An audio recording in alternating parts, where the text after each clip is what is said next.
Haleluya, puji nama Tuhan. Sidang jemaat Tuhan ini diberkati oleh Tuhan Yesus Kristus. Puji Tuhan, bertemu lagi kita semua dalam program GPDI VMM Menyapa. Mari kembali saudara-saudara, kita mau baca renungan firman Tuhan kita pada hari ini yang terambil dalam kitab Keluaran pasal yang ke-12. Kita baca di ayat yang ke-1 sampai ayat yang ke-3. Sekali lagi, kitab Keluaran pasal yang ke-12 di ayat yang ke-1 sampai ayat yang ke-3, bunyi firman Tuhan. Berfirmanlah Tuhan kepada Musa dan Harun di tanah Mesir. Bulan inilah akan menjadi permulaan segala bulan bagimu. Itu akan menjadi bulan pertama bagimu tiap-tiap tahun. Katakanlah kepada segenap jemaah Israel, pada tanggal 10 bulan ini diambillah oleh masing-masing seekor anak domba menurut kaum keluarga, seekor anak domba untuk tiap-tiap rumah tangga. Haleluya. Saudara yang diberkati oleh Tuhan Yesus Kristus, ini adalah perayaan Paskah pertama bangsa Israel ketika mereka berada di Mesir. Dan pada masa itu Allah sedang menulahi bangsa Mesir. Dan Paskah ini adalah di mana Allah hendak menulahi bangsa Mesir di tulah yang ke-10, yaitu kematian anak sulung. Bagaimana bangsa Israel merayakan Paskah ini, saudara-saudara? Kita sudah baca tadi bahwa mereka harus mengambil seekor anak domba jantan. Dan di ayatnya yang ke-6 dan ayatnya yang ke-7 bunyi firman Tuhan, kamu harus mengurungnya sampai hari yang ke-14 bulan ini. Lalu seluruh jemaah Israel yang berkumpul harus menyembelihnya pada waktu senja. Kemudian dari darahnya haruslah diambil sedikit dan dibubuhkan pada kedua tiang pintu dan pada ambang atas pada rumah di mana orang-orang memakannya. Jadi darah dari domba yang disembelih ini harus dibubuhkan di tiap-tiap rumah, di pintu-pintu, di ambang pintu masing-masing rumah yang memakan domba Paskah ini. Dan ini adalah tanda, saudara-saudara, sehingga ketika sedang terjadi tulah yang ke-10 ini, yaitu kematian anak sulung, maka mereka akan dilewati. Saudara-saudara, Paskah kalau dalam bahasa Ibrani adalah Pesak, yang berarti melewatkan. Tentunya karya penyelamatan, diselamatkan ya saudara-saudara. Dan kita melihat darah ini adalah tanda sehingga mereka selamat dari kematian. Saudara-saudara, bagaimana cara bangsa Israel memakan Paskah pada malam itu, saudara-saudara, di ayat yang ke-11 dikatakan, dan beginilah kamu memakannya, pinggangmu berikat, kasut pada kakimu, dan tongkat di tanganmu, buru-burulah kamu memakannya. Itulah Paskah bagi Tuhan. Haleluya, puji nama Tuhan. Kita baca selanjutnya, saudara-saudara, ayat yang ke-12 dan ayat yang ke-13. Sebab pada malam ini aku akan menjalani tanah Mesir, dan semua anak sulung dari anak manusia sampai anak binatang akan kubunuh. Dan kepada semua Allah di Mesir akan kujatuhkan hukuman. Akulah Tuhan.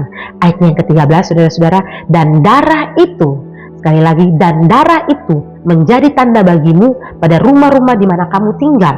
Apabila aku melihat darah itu, maka aku akan lewat daripada kamu. Haleluya. Saudara-saudara, besok adalah Jumat Agung dan sama-sama kita akan merayakan atau mengingat kembali akan kematian Yesus di atas kayu salib.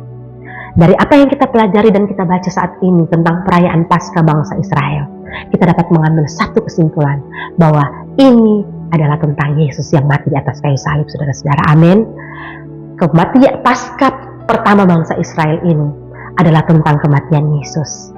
Dan oleh sebab itu, saudara-saudara, kita harus bangga menjadi anak Tuhan, menjadi pengikut Yesus. Saudara-saudara, harus bangga, saudara-saudara, karena kita melihat Yesus sudah ada dari sejak awal ini.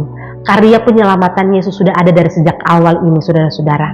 Dan benar, Yesus sudah datang ke dalam dunia ini, melakukan karya penebusan, saudara-saudara, mati di atas kayu salib, darahnya tercurah. Darahnya sebagai tanda keselamatan bagi kita orang-orang yang berdosa. Dan oleh sebab itu, saudara-saudara, marilah kita tetap terus mengingat akan kasih Tuhan ini. Marilah kita tetap terus, saudara-saudara, melakukan apa yang menjadi bagian kita sebagai anak-anak Tuhan. Kita sudah diselamatkan, maka kita kerjakan keselamatan kita ini. Saudara-saudara, di dalam kitab 1 Petrus pasalnya yang kedua, Kitab 1 Petrus pasal yang kedua di ayatnya yang ke-24 dengan jelas firman Tuhan berkata, Ia sendiri telah memikul dosa kita di dalam tubuhnya di kayu salib, supaya kita yang telah mati terhadap dosa hidup untuk kebenaran. Oleh bilur-bilurnya kamu telah sembuh. Haleluya, puji nama Tuhan. Jadi saudara-saudara, Yesus yang telah memikul dosa kita di atas kayu salib. Saudara-saudara, dikatakan di dalam tubuhnya telah mati di atas kayu salib untuk menghidupkan kita yang sudah mati karena dosa. Kita hidup dalam kebenaran, dan oleh bilur-bilur Yesus yang tercurah di atas kayu salib, maka kita menjadi sembuh. Saudara-saudara, adakah kita di saat ini yang sedang sakit? Mari saudara-saudara beriman, percaya, oleh bilur-bilur Yesus menjadi sembuh. Besok dalam perayaan Jumat Agung kita juga ada perjamuan suci, saudara-saudara. Beriman, percaya bahwa oleh bilur-bilur Yesus, dengan darah Yesus, tubuh dan darahnya, maka kita menjadi sehat, menjadi sembuh, menjadi kuat, lepas dari setiap persoalan. Kita mengalami kemenangan, amin. Kita mendapatkan kekuatan baru, dan oleh darah Yesus yang tercurah di atas kayu salib, saudara-saudara, kita mendapatkan kelepasan baru. Haleluya.